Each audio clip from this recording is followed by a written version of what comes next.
On April 23, 2013, the bustling Rana Plaza in Dhaka, Bangladesh, was alive with activity. Housing 5 garment factories, a bank, and numerous shops, the 8-story building vibrated with the rhythm of daily life. Workers moved synchronously, while the hum of sewing machines and the chatter of vendors and customers hummed along. It was a vital part of the local economy, a linchpin in the lives of thousands. However, this seemingly ordinary day would mark the beginning of a tragedy that would forever change this community. Workers, traders, and locals were puzzled to see a crowd, including news crews, gathering around Rana Plaza. Reporters stood outside while their cameramen went inside, capturing footage of the building's interiors. At that moment, multiple TV channels in Bangladesh broadcasted footage that sent chills down the spine of everyone watching. Ominous cracks snaked through the building's structure, like a silent scream of impending doom. Immediate concern swept through the area, and the building was evacuated. Workers were escorted outside for safety. Shops and the bank on the lower floors were closed, their doors shut against the rising tide of fear. Later that day, Sohel Rana, the building's owner, stood before the media, dismissively assuring the public that Rana Plaza was safe and insisting that workers should return the next day. This would soon prove to be a deadly mistake that would shake the world. On the morning of April 24, 2013, workers reluctantly returned to Rana Plaza, their unease palpable. Suddenly, a power outage occurred, and diesel generators on the top floors were turned on. Then, a series of loud vibrations and rumbling noises erupted from the upper floors, spreading panic throughout the building. Workers began to flee from their positions and rush towards the exits, but their attempts to escape were futile.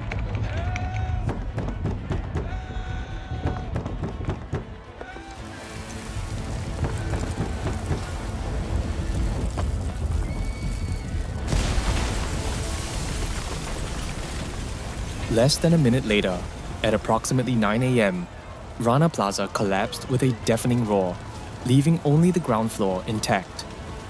The building crumbled like a house of cards, trapping thousands of workers under tons of concrete and debris. The scene was one of utter devastation. Dust filled the air, mingling with the screams and cries for help from those trapped inside. The initial moments were chaotic.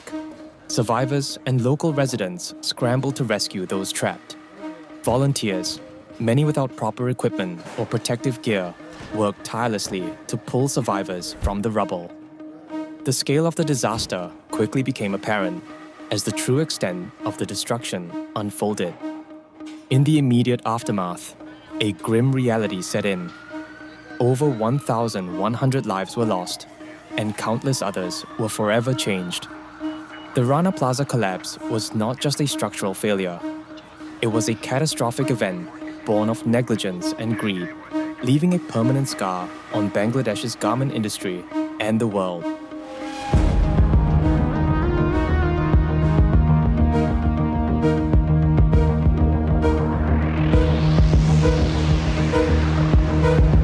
From One Up Media, this is Mass Murders.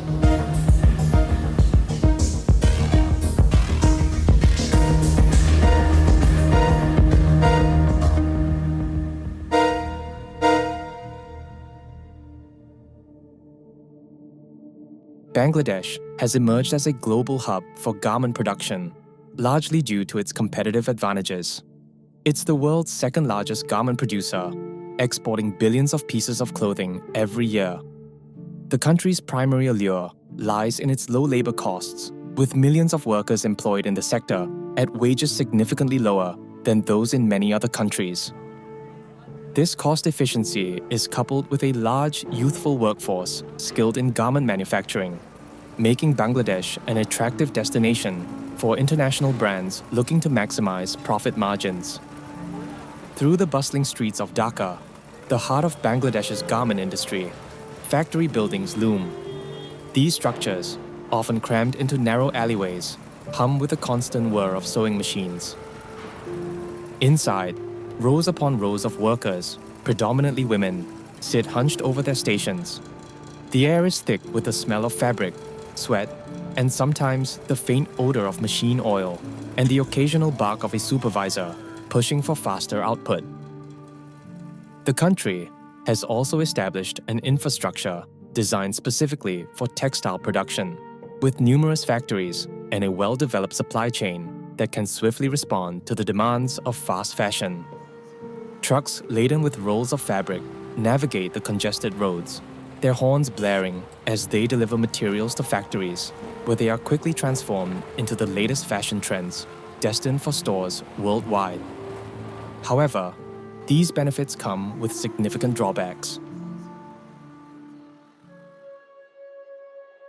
The relentless pursuit of low production costs often leads to poor working conditions, inadequate safety measures, and minimal wages, resulting in widespread exploitation. Factory floors can be hazardous, with exposed electrical wiring, dangling precariously, and insufficient emergency exits. Workers frequently endure long hours in stifling conditions, with limited access to clean drinking water or adequate breaks. The air inside the factories can be oppressive, thick with dust, and the relentless heat of closely packed bodies and machinery.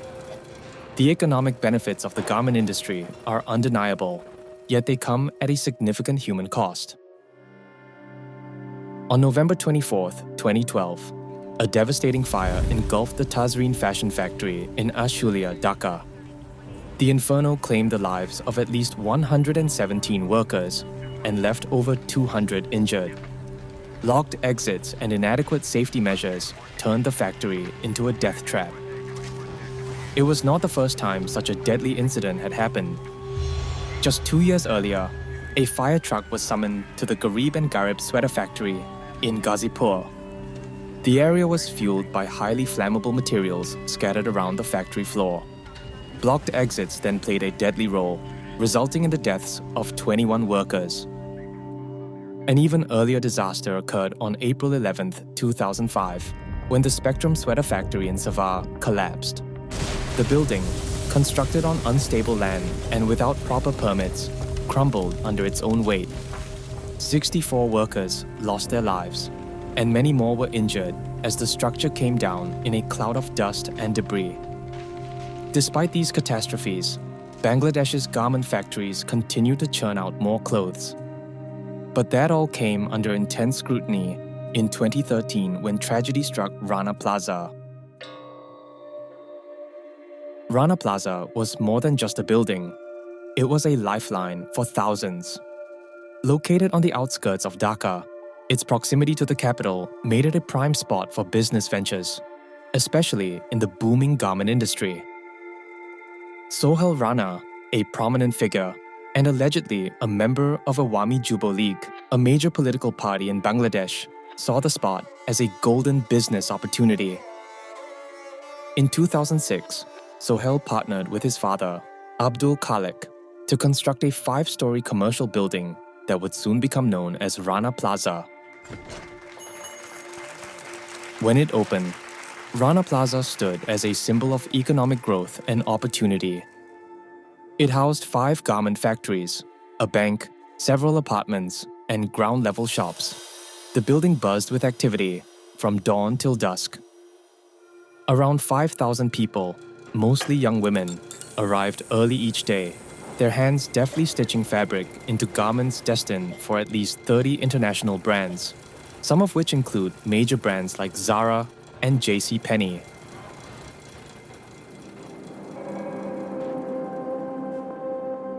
Despite its towering presence, Rana Plaza was a ticking time bomb, plagued with issues from the very beginning. Built on the site of a former pond, its foundation was unstable.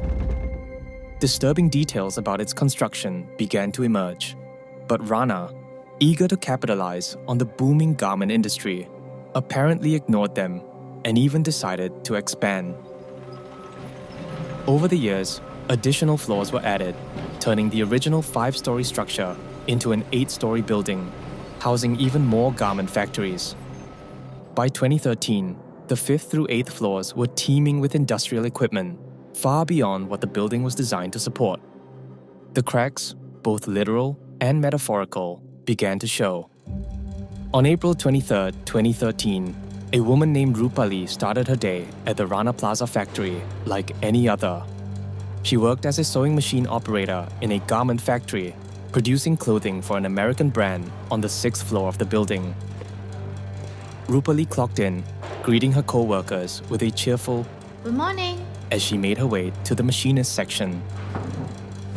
At precisely 8 a.m., the factory whistle blasted, echoing throughout the 8-story building, signaling the start of the shift. Rupali quickly got to work, grabbing the work list beside her sewing machine and scanning the items that needed sewing for the day. She took the rolls of textiles from a nearby basket and began feeding the fabric to the humming sewing machines.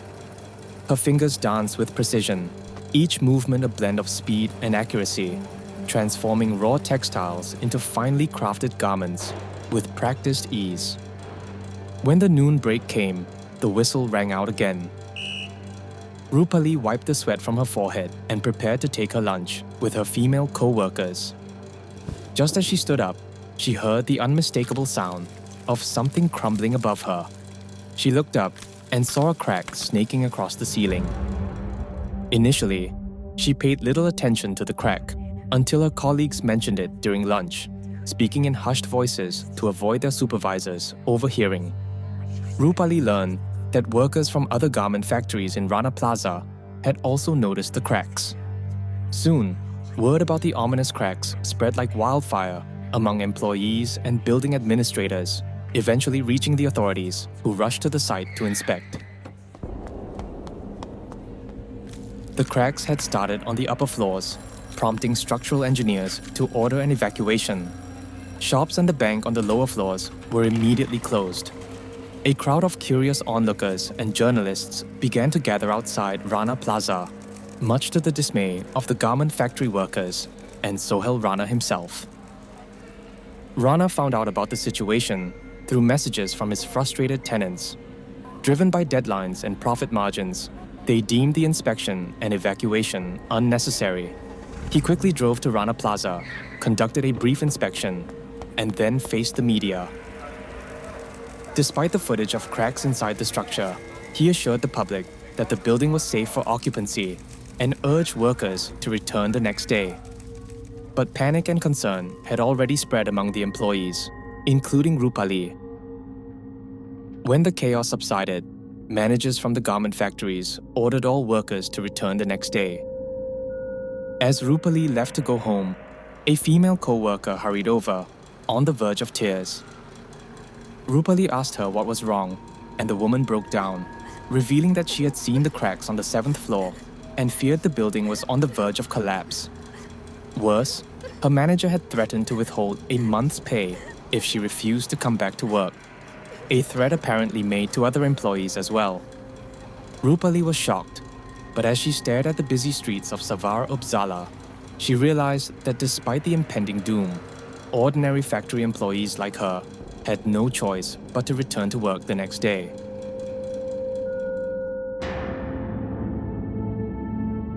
On the morning of April 24, 2013, the streets of Savar, Uppsala were bustling with cars and commuters during the morning rush hour. But inside Rana Plaza, a different atmosphere hung heavy in the air. As employees entered and clocked in for work, a sense of foreboding permeated the building. The usual buzz of activity was replaced by a tense, uneasy silence. Rupali, like her workmates, felt anxiety gnawing at her. She walked to her workstation, her steps heavy with dread. Normally, she would greet everyone cheerfully, but today, her lips remained tightly shut. The usual hum of conversation was absent. Instead, there was a shared, unspoken fear. It felt as if everyone inside the factory was holding their breath, waiting for something terrible to happen. At exactly 9 a.m., their worst fears came into life. It started with a sudden power outage. The lights flickered out, and the rhythmic sound of sewing machines abruptly ceased. Rupali and those around her froze. their eyes wide with apprehension. Moments later, the building seemed to shudder as the backup generator roared to life, but its mechanical hum was soon overshadowed by a more sinister sound, a deep, resonant rumble from the upper floors. The ground beneath them began to tremble, and the walls groaned under the strain. Panic erupted as the realization dawned that the structure was failing. The loud, gut-wrenching sound of metal twisting and concrete cracking filled the air. Desks, machinery, and people were thrown into chaos as the building began to collapse.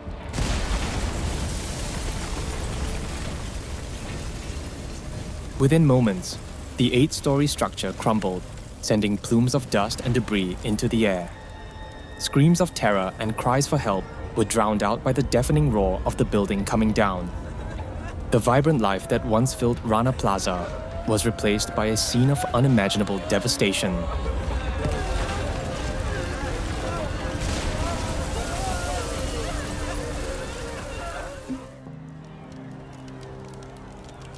As the 8-story building crumbled, a massive cloud of dust and debris engulfed the area, transforming the once bustling factory into a horrifying scene of chaos and destruction. It was a desperate scramble for survival, with many garment workers trapped under the rubble, crying for help. One of them was a woman named Rupali Akhtar. In the moments after the incident, she found herself unable to move, pinned down by enormous concrete slabs and even the crushed bodies of other unfortunate victims. Despite the excruciating pain she was in, Rupali mustered every ounce of strength in her body to scream for help, joining a chorus of cries from the others who were trapped in the wreckage. Within minutes, residents and bystanders in the vicinity rushed to the site. Armed with nothing more than their bare hands, they began digging through the debris, hoping to pull survivors from the twisted wreckage. As word of the disaster spread, emergency response teams, including firefighters, and the Bangladesh Army arrived at the scene. But deep down, each one of the rescue workers knew that the scale of the collapse had presented immense challenges. Despite the large concrete blocks and mangled steel, rescue workers faced yet another challenge, figuring out how to access the site and begin their work without disturbing the debris too much, as any unstable ruins could lead to further collapse. Additionally, the thick dust in the air made it difficult to see or breathe. While the atmosphere was filled with despair, there was also a growing sense of determination. The trapped victims could be family members, friends, neighbors, or familiar faces. It was now a race against time to save every one of them. For the next few hours, rescue workers and volunteers toiled tirelessly, their hands bloodied and raw, pulling one survivor after another from the wreckage. For Rupali, each second that went on felt like an eternity. She could hear the faint rumbling of machines working above the heap of debris, clinging tightly to the hope that someone would reach her in time. And finally, as the sun began to set, Rupali felt the rubble around her shift. After more than 10 hours of being buried alive, she felt a pair of strong hands grasp her, pulling her free from the crushing weight. As rescuers carried her to safety, she caught a glimpse of the ruins that once were her workplace. She was alive, but deep down, she knew that the entire ordeal was far from over. Right after the collapse, public outrage erupted. Due to the mounting pressure, not only from grieving families, but also from concerned citizens worldwide, the Bangladeshi government immediately launched an investigation to determine the cause of the collapse. What they discovered was nothing short of horrifying. You see, Rana Plaza was located in Savar on the outskirts of Dhaka, a place that was once covered in swamps and ponds. And according to the records, the 8-story structure was constructed on the site of a former pond. When you build something on land that previously held swamps, ponds, or other bodies of water, there is an inherent risk of structural failure due to the unstable soil conditions.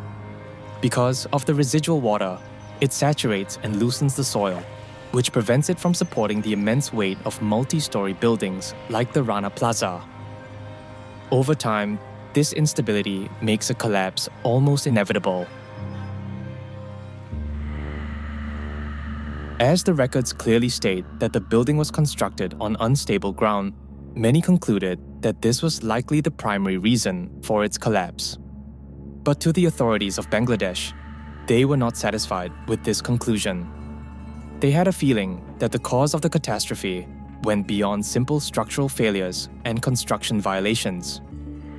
One of the biggest questions posed by the investigators was why the government had permitted an 8-story garment factory to be built on such precarious land. To answer this, they summoned building officials and several factory owners for explanations. However, there were many who refused to cooperate. Perhaps they knew something that they didn't want the authorities to uncover.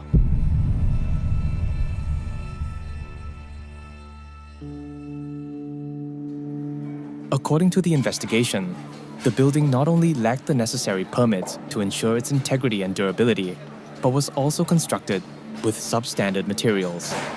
For instance, several tons of concrete used in the construction were actually mixed with more sand than cement. For those unfamiliar with the process, concrete relies on a precise mixture of cement, water, and other materials like sand, gravel, and crushed stone to achieve the necessary strength and durability. When sand is added in excess, it dilutes the cement content, resulting in weaker concrete that is more prone to cracking, erosion, and failure under stress. To the investigators, this clearly indicated that the building's management was deliberately cutting costs. By using sand, which is significantly cheaper than cement, they had prioritized financial gain over the structural integrity of the building. Furthermore, early blueprints of the building revealed that it was initially designed as a 4-story, mid-rise structure. However, Sohel Rana, the building's owner, was eager to profit from the booming garment industry. He had ordered the addition of 4 more floors to accommodate more factories, but without obtaining any regulatory approval. It was also discovered that weeks before the catastrophe, an additional floor was also under construction. Sohel's greed for financial gain led him to neglect all necessary precautions for constructing a stable building. And in his rush to fulfill his ambitions, the additional floors were built without supporting walls, and the heavy equipment for the garment factories had placed enormous strain on the structure, far exceeding its capacity to support such weight. Without any regulatory oversight, the construction and subsequent expansion of Rana Plaza were riddled with shoddy practices. It was extremely clear that the management had prioritized profits over safety. While these failures may explain the collapse, authorities uncovered even more disturbing details, particularly concerning the building's owner, Sohel Rana. Everyone in Bangladesh knows who Sohel Rana is. He is one of the few financial success stories to have emerged from the country. Despite being born into a poor family, records indicate that his father sold their village plot to purchase land in Savar, allowing the family to gradually climb the socioeconomic ladder. With the profits from the land, his father started a small mustard oil factory and entered local politics with the Bangladesh Nationalist Party. This combination of entrepreneurship and political involvement laid the foundation for Rana's rise to power. By the early 2000s, Savar's economic landscape was transforming rapidly. The booming garment industry, driven by international demand for cheap labor, led to a spike in the demand for real estate and an influx of hastily constructed factories. Seeing an opportunity, Rana and his father decided to construct the Rana Plaza. However, they resorted to various unscrupulous methods to get what they wanted. According to several news reports, the father and son duo had coerced neighboring landowners into selling their properties, and when persuasion failed, they resorted to force. Rana's political connections played a crucial role in his ventures. He rose to become the secretary of the local student wing of the ruling Awami League, wielding significant influence, which he used to obtain construction permits. Despite dubious claims to the land, Rana managed to secure permits to build and later expand Rana Plaza, adding upper floors without any proper authorization or structural reinforcement. Rana Plaza ultimately became a symbol of Sohel Rana's unchecked power. In the upper floors, 5 garment factories buzzed with activity, where workers toiled for as little as $40 a month. Meanwhile, at the lower floors, Rana would frequently host local politicians, even turning his premises into a hub for parties filled with drugs and alcohol. But on the day that the plaza collapsed, Sohel Rana was nowhere to be found. After uncovering the disturbing origins of Rana Plaza, authorities immediately issued a travel alert and hold departure order against Sohel Rana. However, there were concerns that it might have been too late, as they suspected Rana had once again leveraged his connections to evade accountability, as he had done in the past. But this time, justice was on their side. 4 days after the collapse, as police continued to arrest Rana's accomplices for bypassing regulations and violating laws, an urgent message from enforcers patrolling the border between Bangladesh and India arrived, sparking a glimmer of hope. On the morning of April 28, 2013, the border crossing between Bangladesh and India buzzed with its usual cacophony. Trucks lined up for customs inspections, and travelers with bags and documents prepared to cross. Among them was Sohel Rana. As Rana approached the border, anxiety gnawed at him, his hands gripping the steering wheel of his getaway car tightly. Gulping nervously, he reassured himself that everything would be fine. However, as he reached the border gate, his hopes quickly dissipated. The immigration officer, who was stationed at the gate, asked for his passport and destination, along with standard questions for anyone crossing the border. "To India, for a vacation," Rana replied, trying to mask his unease as the officer scanned his passport and scrutinized him closely. Instead of returning his passport, the officer kept it, pressing a button on his pager and muttering into the device. He then instructed Rana to pull over and exit his car. Rana remained stationary, panic surging through him as he harbored thoughts about fleeing. Again, the officer instructed him to exit the vehicle, but Rana didn't move. Eventually, the car was surrounded by members of the Rapid Action Battalion, a team of elite police officers from Bangladesh. They circled him, shouting for Rana to have his hands raised in the air. With no other choice, he obeyed, choking back a cry as the police escorted him away from the border gate.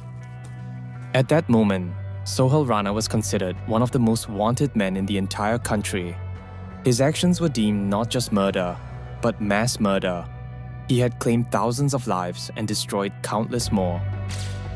The next day, the newspapers were flooded with pictures of Rana's arrest, his hands cuffed, and a bulletproof vest over his chest. Interestingly, he looked almost unrecognizable, no longer the intimidating property tycoon with his minions in tow.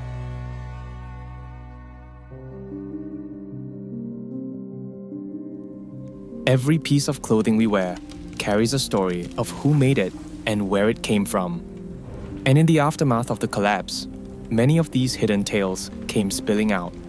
Brightly colored fabrics and tags proudly displaying their brands, once destined for posh store shelves, were now scattered among the rubble and dead bodies.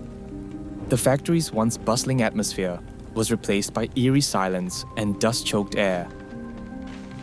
A total of 1,134 people lost their lives due to this incident, and over 2,500 were injured.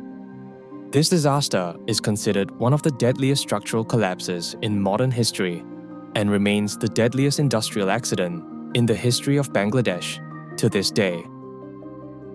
As the people of Bangladesh mourned the loss of their loved ones, the world was forced to confront the reality behind the labels on their clothes.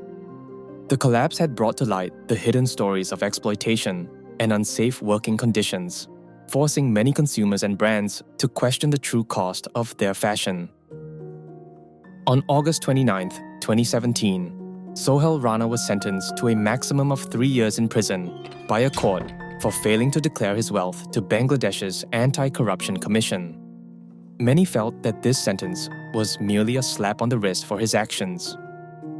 The trials for murder and other charges faced delays due to appeals to the Supreme Court of Bangladesh, but it resumed in February of 2022. As of today, the trial is still ongoing.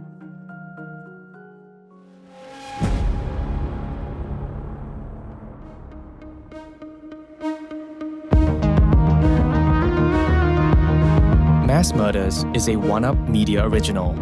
A quick word on our reenactments and dramatizations.